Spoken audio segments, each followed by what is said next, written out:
Hello दोस्तों, नमस्कार। तो आपका स्वागत है टीचर एजुकेशन में। तो आज हम पढ़ेंगे क्लास 11 का पॉलिटिकल साइंस का चैप्टर 7 संघवाद। हम इसके पढ़ेंगे नोट्स और जितने इंपॉर्टेंट क्वेश्चन बनते हैं। अगर आप चैनल पर नए हैं तो चैनल को लीजिए सब्सक्राइब, ताकि आपको और भी ऐसी वीडियो मिल सके आपके बाकी सब्जेक्ट से जुड़ी हुई। चलिए पढ़ते हैं, संघवाद आखिर है क्या। भाई संघवाद एक संस्था का शासन प्रणाली है जिसमें शासन की शक्तियाँ दो स्तर की सरकारों में विभाजित होती है। संघवाद क्या है? एक शासन की ऐसी प्रणाली जो सरकार दो हिस्सों में बटी हुई होती है। एक तो होता है केंद्र सरकार यानी सेंट्रल यानी यूनियन गवर्नमेंट, या फिर राज्य या प्रांतीय सरकार दूसरी वाली यानी स्टेट गवर्नमेंट। ठीक है। अब भाई दोनों स्तर की सरकारें अपने अपने क्षेत्र में स्वतंत्र रूप से कार्य करती हैं, मतलब अपने अपने क्षेत्र के अंतर्गत कार्य करती हैं, लेकिन मिलकर पूरे देश का संचालन भी करती हैं ताकि देश की व्यवस्था बनी रहे। तो ये तो है संघात्मक सरकार। आगे बढ़ते हैं, इसके गुण क्या हैं, मतलब इसकी विशेषता लिख दो, चाहे गुण लिख दो, चाहे एडवांटेज, सबके अर्थ एक ही है। ठीक है। अब भाई विकास, आर्थिक विकास और सहायक। जब भाई संघात्मक सरकार होती है तो विभिन्न राज्यों की आवश्यकताओं के अनुसार योजना बन पाती हैं। भाई हमारे देश में अलग अलग राज्य हैं, उनकी अलग अलग आवश्यकताएं हैं, उनके अनुसार योजनाएं बनाई जाती हैं। पहला पॉइंट तो ये हो गया। और आप जब पेपर में लिखोगे तो आप डायरेक्ट छोटे छोटे पॉइंट लिखना ताकि आपको मार्क्स अच्छे मिल सकें। ठीक है। अगला पॉइंट है आपका कि बड़े राज्यों के लिए उपयुक्त। भाई विशाल भौगोलिक क्षेत्र और विविधता वाले देशों में बेहतर शासन सुनिश्चित करता है। जो संघात्मक सरकार है वो केवल बड़े राज्यों के लिए उपयुक्त होती है। ठीक है। क्योंकि उसमें स्टेट ज़्यादा होगा, एरिया ज़्यादा होंगे, तो अलग अलग जगह की आवश्यकताएं अलग अलग हो जाती हैं। ठीक है। थर्ड पॉइंट आपका केंद्र सरकार को निरंकुश होने से रोकता है। जो भाई केंद्र सरकार है, अगर एक ही सरकार रहेगी तो वो ज़्यादा पावरफुल हो जाएगी, तो वो अपनी मर्जी से कुछ ही करेगी। तो भाई शक्तियों का बंटवारा होने से अधिनायकवाद की संभावना कम रहती है। मतलब एक ही पावर सत्ता में नहीं रहेगी, पावर डिवाइडेड रहेगी, तो निरंकुश शासन होने की संभावना कम रहती है। अगला कि कमज़ोर राज्य की रक्षा करता है। भाई छोटे व कमज़ोर राज्यों में बड़े व शक्तिशाली राज्यों की से सुरक्षा मिलती है अगर गवर्नमेंट बटी हुई होती है तो। और पांचवा पॉइंट है कि स्थानीय आवश्यकताओं की पूर्ति, यानी प्रत्येक राज्य अपने क्षेत्र की विशिष्ट समस्याओं का समाधान कर सकता है। जो प्रत्येक राज्य है जो अपने अपनी आवश्यकता है, समस्या है, प्रॉब्लम्स है, उनका सॉल्यूशन अपनी गवर्नमेंट से निकाल सकता है। हर चीज़ के सेंट्रल गवर्नमेंट नहीं चाहिए होगी। ठीक है। स्थानीय शासन भी हमारे में जो कि छोटे लेवल पर काम करता है। ठीक है। तो ये तो थे उसके गुण। अब पढ़ते हैं अब गुण क्या है संघात्मक सरकार के। भाई सरकार दुर्बल हो सकती है। भाई आपातकालीन या राष्ट्रीय संकट के समय त्वरित निर्णय कठिन हो जाते हैं। भाई आपस में टकराव पैदा हो जाते हैं दोनों सरकार के बीच। अगला क्या, अधिकारों को लेकर विवाद। केंद्र और राज्य के बीच अधिकार एवं शक्तियों को लेकर टकराव रहते हैं। भाई ये शक्ति मेरे पास होनी चाहिए, ये पावर मेरे पास होनी चाहिए, इस चीज़ को लेकर आपस में लड़ते रहते हैं। बस संघ टूटने का भय रहता है कि अलगाववाद और क्षेत्रीयता बढ़ जाती है। मतलब अलग अलग स्टेट है वो अपने अपने को अलग होने की मांग करने लगता है। जैसे तमिलनाडु है, ठीक है, जो भाषा के आधार पर देश को बांटता है, कहता है हमें अलग स्टेट चाहिए। अगला कि एक रूपता का अभाव। पूरे देश में नीतियों और कानून की समानता नहीं रहती, क्योंकि भाई अलग अलग स्टेट की अलग अलग नीतियाँ बनी रहती हैं। ठीक है। तो नीतियाँ अलग अलग हो जाती हैं, कानून अलग अलग हो जाते हैं। ठीक है। भाई महंगा शासन। भाई दोहरी सरकार होने से प्रशासन खर्चीली होती है, क्योंकि हर स्टेट के लिए अलग गवर्नमेंट के चुनाव अलग अलग होंगे। ठीक है। और अलग अलग चुनाव होंगे तो पैसा खर्च होगा उसमें। ठीक है।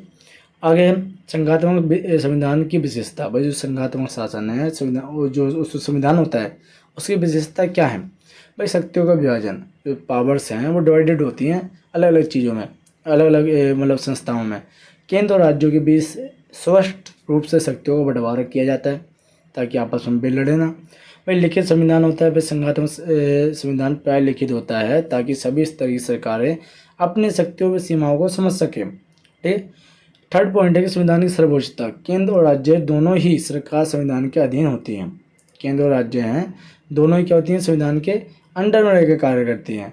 आगे क्वेश्चन नंबर पॉइंट नंबर 4 कि न्यायपालिका की स्वतंत्रता क्या है। कि संघीय ढांचे की रक्षा और विवादों का निपटान निष्पक्ष एवं स्वतंत्र न्यायपालिका करती है। तो ये एक विशेषता ही हो गई। अब पाँचवा है कठोर व लचीला संविधान। जो भारतीय संविधान है वो कठोर और लचीला दोनों होता है। ठीक है। तो कठोर इसलिए क्योंकि उसमें आसानी से चेंजेस हो सकते हैं। यह आपके पिछले चैप्टर में संविधान वाले में बताया मैंने। और कुछ लचीले इसलिए क्योंकि कुछ में आसानी से परिवर्तन हो सकते हैं, कठोर इसलिए क्योंकि कुछ में आसानी से परिवर्तन नहीं हो सकते। ठीक है। तो ये संघात्मक संविधान की विशेषताएं थी। आगे की संघीय प्रणाली में शक्तियों का विभाजन कैसा है? भाई भारतीय संविधान के अनुसार शक्तियों का विभाजन 3 सूचियों में किया गया है। पहली तो है आपकी संघ सूची, यानी इसमें वे विषय आते हैं जिन पर केवल केंद्रीय सरकार कानून बना सकती है। ये विषय राष्ट्रीय महत्व के होते हैं, जैसे रक्षा, युद्ध, शांति, विदेशी मामले, रेलवे, डाक, तार, टेलीफोन, बैंकिंग, बीमा, मुद्रा और विदेशी व्यापार। इन सब चीज़ों में केवल सेंट्रल गवर्नमेंट यानी केंद्रीय सरकार ही नियम कानून बना सकती है, तो इसे वो बोलते हैं हम संघ सूची। ठीक है, अगला है जो वर्तमान संघ सूची में 97 विषय हैं। अगला है आपका राज्य सूची, यानी इसमें वे विषय आते हैं जिन पर केवल राज्य सरकार कानून बना सकती है और ये विषय स्थानीय महत्व के होते हैं। स्टेट गवर्नमेंट ही ये इसमें कानून नियम बना सकती है राज्य सूची में। इससे क्या क्या चीज़ें आती हैं देखो, भाई पुलिस, जेल, न्याय व्यवस्था, भूमि, सार्वजनिक व्यवस्था, कृषि, शिक्षा और कुछ मामलों में स्वास्थ्य, स्थानीय सरकार भी आती हैं। भाई वर्तमान राज्य सूची में 66 विषय हैं, 66 विषय हैं। ठीक है, आगे बढ़ते हैं। समवर्ती सूची, समवर्ती सूची इसमें वे विषय आते हैं जिनमें केंद्र और राज्य दोनों ही मिलकर कानून बनाते हैं, मतलब स्टेट गवर्नमेंट और सेंट्रल गवर्नमेंट मिलकर कानून बनाती है। यदि दोनों में के कानून में टकराव हो तो केंद्रीय कानून मान्य होता है। अगर टकराव हो तो पावरफुल तो कौन रहेगी? सेंट्रल गवर्नमेंट ही रहेगी। उदाहरण के लिए आपराधिक कानून, विवाह, तलाक, दत्तक ग्रहण और उत्तराधिकारी, विद्युत, वन, श्रम कानून और आर्थिक सामाजिक योजना, ये सब दोनों इन सब चीज़ों में दोनों गवर्नमेंट मिलकर कानून बनाती है। वर्तमान में समवर्ती सूची के विषय हैं वो 47 है। ठीक, तो ये क्वेश्चन भी आप याद रखना।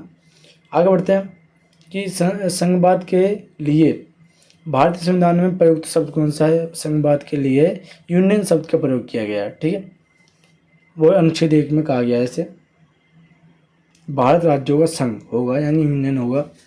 अगला क्वेश्चन आपका संविधान का अनुच्छेद 356 क्या है? अनुच्छेद 356 के अंतर्गत यदि किसी राज्य की सरकार संविधान के प्रावधानों के अनुसार कार्य नहीं करती तो वह राष्ट्रपति शासन लागू किया जा सकता है। ठीक है, राष्ट्रपति शासन लागू कराने के लिए है 356 अनुच्छेद। इस स्थिति में राज्य की कार्यवाही शक्तियाँ सीधे राष्ट्रपति के अधीन हो जाती हैं और राष्ट्रपति के हिसाब से चलता है फिर वो स्टेट। भाई भारत में किस राज्य पर सबसे पहले राष्ट्रपति का शासन लगा? भाई 1959 में लगा था, केरल में सबसे पहले लगाया गया था। पहला राज्य था मतलब जिस पे राष्ट्रपति शासन लगा था। अब क्वेश्चन नंबर 8 है आपका कि राज्य पुनर्गठन आयोग क्या है? भाई इसकी स्थापना 1953 में हुई, रिपोर्ट 1955 में लाई गई और सिफारिश के आधार पर राज्य पुनर्गठन अधिनियम 1956 में लागू हुआ। मुख्य सिफारिश क्या थी? भाई राज्य का गठन भाषा के आधार पर किया जाए और राज्य की सीमाओं को प्रशासनिक सुविधाएं और सांस्कृतिक एकता के अनुसार पुनर्गठित किया जाए।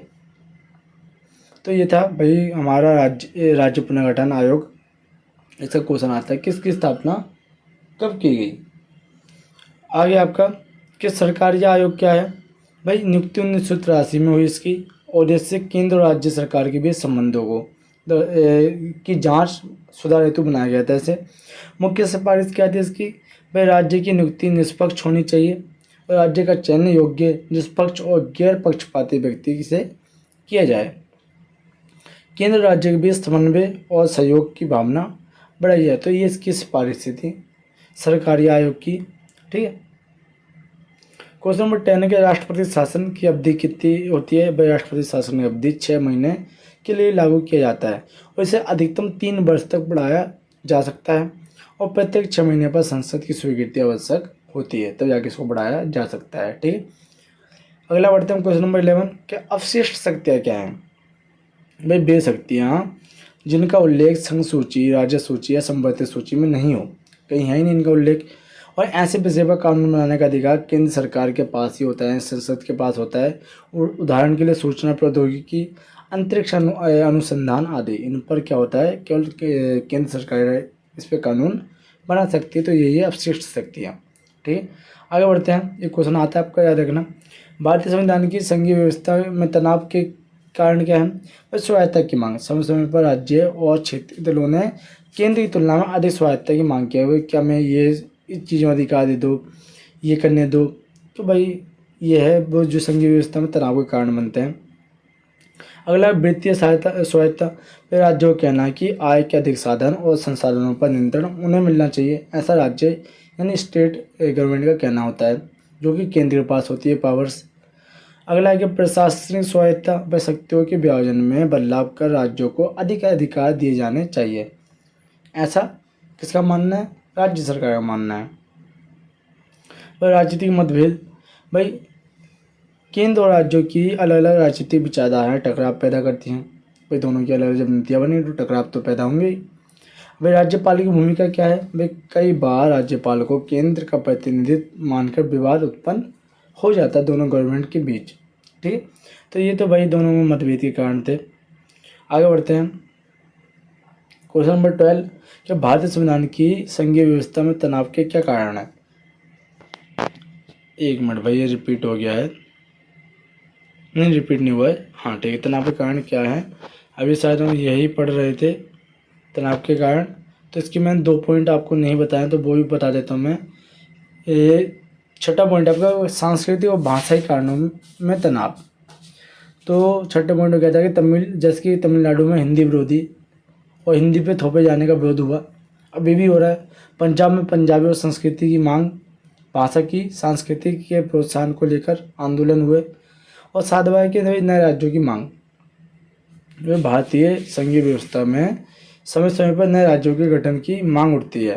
कि उदाहरण के लिए तेलंगाना 2014, उत्तराखंड में 2000 में, छत्तीसगढ़ में सन 2000 में, झारखंड में 2000 में। भाई अलग नए राज्य बनाने की मांग की गई और इनको अलग राज्य बनाया भी गया। ठीक है भाई, इससे भी केंद्र और राज्यों में तनाव उत्पन्न होता है। तो ये तो भाई तनाव उत्पन्न होने के कारण थे, 7 कारण थे। आप कोई से 5 याद कर लेना जो कि पेपर में आते हैं। अब क्वेश्चन नंबर 13 आपका, क्या राज्यपाल की भूमिका और राष्ट्रपति शासन क्या है?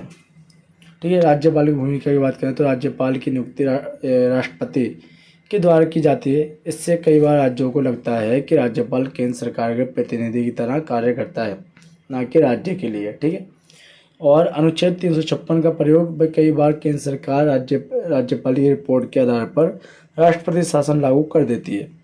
तो भाई अनुच्छेद 356 के अनुचित प्रयोग से राज्यों की स्वायत्तता प्रभावित होती है और विवाद उत्पन्न हो जाता है केंद्र और राज्य सरकार के बीच। आगे आपका भारतीय संविधान या शासन के एकात्मक लक्षण क्या है? भाई भारतीय संविधान में कहा जाता है, लेकिन इसमें कई एकात्मक विशेषताएं भी हैं। संघीय है लेकिन एकात्मक कैसे? भाई एकल नागरिकता, भाई संपूर्ण भारत के लिए केवल एक नागरिकता, कि हम सब क्या है, भारतीय हैं। ठीक है, एक ही संविधान, भाई पूरे देश के लिए एक ही संविधान, चाहे वो केंद्र हो चाहे वो राज्य सरकार हो। ठीक है, एकीकृत न्यायपालिका, भाई सबके लिए एक ही न्यायपालिका, सर्वोच्च न्यायालय एक ही है। ठीक है, आपातकालीन प्रावधान, भाई आपातकाल की स्थिति में संपूर्ण शक्ति केंद्र के हाथों में आ जाती है, तो ये भी एकात्मक हो गया। भाई राज्यपाल की नियुक्ति, भाई राष्ट्रपति द्वारा राज्यों में राज्यपाल की नियुक्ति होती है। एकीकृत प्रशासनिक ढांचा, अखिल भारतीय सेवाएं जैसे IAS, IPS, IFS केंद्र और राज्य दोनों के अधीन कार्य करते हैं, तो ये भी एकात्मक का उदाहरण है। संवैधानिक संशोधन के केंद्र की प्रधानता, भाई संविधान संशोधन में भाई दोनों ही मिलके चेंजेस करते हैं। ठीक है, जो प्रक्रिया होती है, तो भाई इस हिसाब से हम कह सकते हैं कि भारत एक संघात्मक होते हुए भी एकात्मक देश है। ठीक है, आगे है क्वेश्चन नंबर 15, क्या अंतर्राष्ट्रीय विवाद होने के कारण क्या है? वह सीमा विवाद, जब दो देश की सीमाओं को लेकर मतभेद झगड़े होते हैं तो इसे अंतर्राष्ट्रीय विवाद कहते हैं। जैसे भारत चीन सीमा विवाद होता है।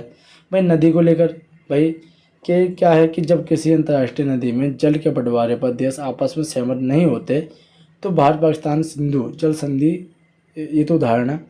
तो भाई नदी का विवाद होता है नदी को लेकर, पानी को लेकर, क्योंकि भारत पाकिस्तान सिंधु जल संधि में जुड़े विवाद हैं। फर्क का विवाद है भाई बांग्लादेश के साथ है। ठीक है, सिंधु नदी को लेकर पाकिस्तान के साथ है। आगे हमारा क्वेश्चन नंबर 16, इकहरी नागरिकता से क्या अभिप्राय है? भारत में इकहरी नागरिकता का प्रावधान है। इसका अर्थ है कि संपूर्ण भारत में नागरिक के लिए केवल एक ही नागरिकता है, मतलब भारतीय नागरिक होगा हर जगह। इसका लाभ यह है कि भाई कोई भी भारतीय नागरिक देश में किसी भी राज्य में जाकर रह सकता है, काम कर सकता है, बस सकता है और शादी ब्याह भी कर सकता है। ठीक है, तो ये तो थे आपके संघवाद के इम्पोर्टेंट क्वेश्चन और नोट्स। अगर आपको वीडियो अच्छी लगती है तो आप लाइक करो, सब्सक्राइब करो और शेयर करना बिल्कुल ना भूलो। तो थैंक यू, मिलते हैं आपको नेक्स्ट वीडियो में।